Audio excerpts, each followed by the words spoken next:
Lepuroni utekuti puti sinorira Shawakanditsvaga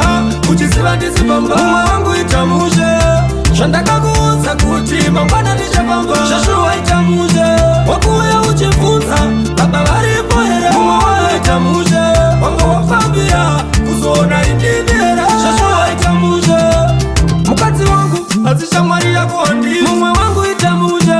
Shongedza wako zvakanaka Andoita zvekuzha Zvashuwa itamuje Ndangoti ndikuonese nekuti pausawira Mumwe wangu itamuje Ndikasiya zvakadaro mangwana unopfuurira Zvashuwa itamuje Hauone here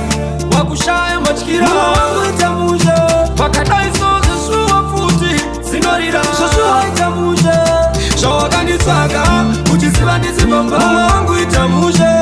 Zvandakakuudza kuti mangwana ndichapamba Zvashuwa itamuje Wakuuya uchibvunza baba varipo here Mumwe wangu itamuje Wanga wafambira kuzoona indinera Zvashuwa itamuje Bhebhi rangu wakatanga rini kurichusira fo Mumwe wangu itamuje Yaita here uchibvunza tini ndanga ndinefuti Zvashuwa itamuje Tsanoya masiso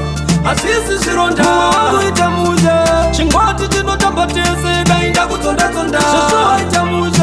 Hondo yacho wakunyangira musikana Mumwe wangu itamuje Imozva here kuti ndakakuratidza ndiro bhebhi rangu Zvashuwa itamuje Zvawakanditsvaga uchiziva ndisipamba Mumwe wangu itamuje